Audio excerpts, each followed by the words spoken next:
All right, and good afternoon, ladies and gentlemen. In today's video, I'm going to share with you how I went from $700 in sales in the first store that I shared to almost 10x and making $7,000 in less than a month.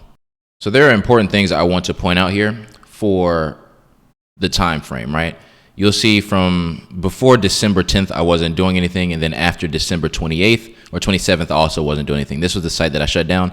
And then I always have a period where I take any information that I learn. And sometimes it tends to go a little longer than it should. But over, I'd say from the 15th until the 20th, 5 days, I take in as much information as I can, learn, pivot, make new ads, new creatives, so that I can pivot and then try again. That's just what I always do. And you'll see gaps like that in a lot of my businesses because I want to pivot. I should really speed up that process. However, I always do that to take feedback, learn, and then try again. Now, that is one thing you should do for your business is always take feedback and learn. But let's hop right into it. The first thing that you'll see when the difference between my store is consistency. And that was the biggest thing that I had to work on and understand, is that consistency is the key to any business. If you want to figure it out, if you want to make it work, you will, because you'll consistently do it every single day until you achieve what you want. So number one, hands down, is consistency. That is the biggest thing that you can take in to actually make any store, any business work. Consistently doing it every day as much as you can, like you're obsessed with it, like you're addicted to it. That is number one. In the second store, I was addicted to it. I was obsessed with it. It was something that was personal. I wanted to make it work because I needed to, and also I wanted it to, and nothing was going to stop me from making that happen, which is why I 10x what I did in the first store. Now, number two is understanding e-commerce. Now, this is an important piece, a huge piece, because when you understand e-commerce, you'll understand the flow in which e-commerce works. First, you need a great product. If you have a great product, the ad will sell itself, right? If you see a great product and you put the ad together very well, the product and the ad being great together sends people to the landing page. So you have a great product and you have a great ad. So people visualize the product and they saw how they could use it. Whatever it is, it could be something that's a problem solving, a wow factor product, whatever it is, people will see it. They'll see the product's features or whatever it is that can help them, along with the creative that you chose, to basically entice them to actually go see more about it. Now, when you go see more about it, you land to your great landing page. This is where you go next, your great landing page. This is where all the magic happens. Every step is important, but getting to the landing page is the most important, because now they can actually purchase from you. They can create action. They can do something from that. Now that they've landed on your landing page, a lot of things are important. They've come there because your product was good or your ad was good or both, right? You need to influence them, to persuade them through photos, through videos, and through words to purchase the product or to be called to some action. So is your price point good enough? Which flows into the next piece. Is your price point good enough? Because if somebody lands on the page and visually it's already distraught, it's all over the place, the colors don't match the theme and the brand, people will click off. You've clicked off on a website before because it didn't look professional or appropriate to match the brand. So it's like, no, this isn't it. If the price point is way too high, you'll leave. All these things come together. So if the website is really sketchy, you wouldn't buy something from it even if they offered it to you for free. So being free doesn't mean that somebody will purchase if the website looks sketchy. So your landing page needs to be great. And then when they land on the page, everything needs to flow and make sense and be enticing enough for them to purchase. Your website or your landing page is the justification for your price point. That's where you're encouraging, because you can't one-on-one sell to someone verbally. So your landing page is your selling point. That's you talking to your customer saying, I have this price. This is why you should pay it. Now, you can have a price that's way too high. You can have a price that's too low. All of those exist. You just have to find out what works for you, because you can have a price point that's too low, technically, but you're making money on the back end because people are purchasing more from you because of that initial price point. For instance, printers. People don't make money, or people that produce printers don't make money on the printers. They make money on the ink, the paper, etc. The products that go with the printer. The printer's just to get you in the door. So you can do the same thing. I know that people like this product, but when they buy it twice, when they buy it 3 times, or when they buy other products from me because I only called them to one thing, then you make more money.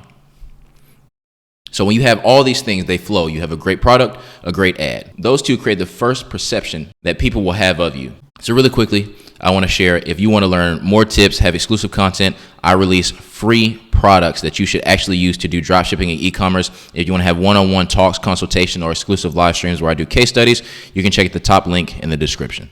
So let's actually take a look at the site that did $700. We've talked about it plenty of times. It's the AI translator headphones. Now, for this, people would only buy one unit, but if they bought two, everything changes. So let's say it cost me $20 to fulfill the order. So I 2x my cost to fulfill, because 3 times I feel like people wouldn't purchase because they could buy it anywhere else for less. They're just headphones. So 2x that particular cost to fulfill. So I'm selling it for $40. If it costs me anything more than $20 to market, I've lost money. Unless people buy 3, 4, 5 units of it. So let's say I upsell and put a bundle together and someone wants to purchase for their family, their mom, their dad, their grandmother, because they don't speak English. Then you have an opportunity to make money because you only covered the cost or had cost for the one purchase, but the other 4 you'd make the $20 on. Upselling, bundling is a great way to make more profit, increase average order value, increase sales and profitability. So the question becomes, at $40, does my site actually persuade you enough to purchase one or multiple of the product? And realistically, yes. However, you have to understand your competition as well. A lot of times it's not just you. You have to realize that you're competing with other people for the same product, especially when you're drop shipping. So you may sell it at 40. There's somebody else that wants to get engagement on their site that's willing to sell it for 35. There's somebody else on TikTok Shop that has it for 29. You have to be realistic with your price point, and does your site actually justify your site, your brand, and your ads actually justify the price that you're trying to sell it for? And realistically, more than likely it does not. So let's continue. What was I doing wrong initially? I was running ads on TikTok for a product that I found on TikTok, meaning I was taking a product and the advertisements on TikTok because that's how I do my product research. And instead of repurposing them to Facebook, I was still running the same ads competing with TikTok Shop on TikTok. What I should have done was take the same ads, put it on Facebook ads, and then run targeting and marketing from Facebook to my site rather than competing with the same people on TikTok. That is a major test that you should do in all cases, because you're just taking the same things that are proven to work on one platform and you're using them on another where it's less competition, because TikTok has already been swarmed with TikTok Shop and other sellers. So what does that come down to? Inside of this, you have users that are ready to purchase inside of TikTok that would just rather buy from TikTok Shop rather than going to your site, making it, one, harder for you to get cost per clicks that are cheaper because these are reused videos. People aren't going to engage as much because they've seen it before and there's another place to go. And it's easier for them to go and buy it off TikTok Shop because it's cheaper, number one. You're going to have quicker shipping. The credibility of actually purchasing from TikTok is higher versus you just creating a site that may or may not look good enough and appealing to the eye. So I would say repurpose those, put those ads, those videos that you create or scrape off the internet onto Facebook and run the ads that way for testing. Now, the next thing is testing different price points. This is so key because if you test different price points, you get a chance to see what sells, what's a good price, if people are willing to pay at different price points. Now, I would not do that until after you started running ads on Facebook first, because you've targeted a different audience that are willing to purchase the same product. So come back, test different price points. Test different price points and see if you can upsell people on buying more than one of that unit, or have complementary products to whatever you're selling. So instead of just having the headphones, you could have headphone cases. You could have some other viral product on TikTok that is some form of technology that would be something else that someone would purchase. You can go on ChatGPT and say, people that will buy AI translator headphones, what else would they buy because I want to add it to my site? And take those products, find it on AliExpress, and then load those to your site, and then upsell them in the landing page. Upsell them or have them on your header for your website. Different ways to create interest, engagement, and increase average order value so you can get more sales on the back end. The other option is just straight up trying to sell more units of the same product. So instead of someone only purchasing one, you say for 10% off, you can get 2. Buy one for your family or your friends, your mother, your father. Target them based on what ads you were creating. So if you were saying you can't communicate with your family, you need these headphones, buy another one for a different family member. Or if you were saying communicate with friends, buy one for your friends, right? Like you entice them based on the marketing that you sent them to the site for. So that creates a higher average order value and gives you an opportunity to bundle based on specific needs of your customer. Next is improving the landing page to justify the price. There are different things that you can add and change inside of your landing page to justify what price you have. One could be bundling, different one could be call to action, so having different add to carts throughout the page. You could have notifications that come up that say if you purchase now, you get some form of discount or some form of incentive, incentivizing people to act now, time running low, different things to justify what your price is.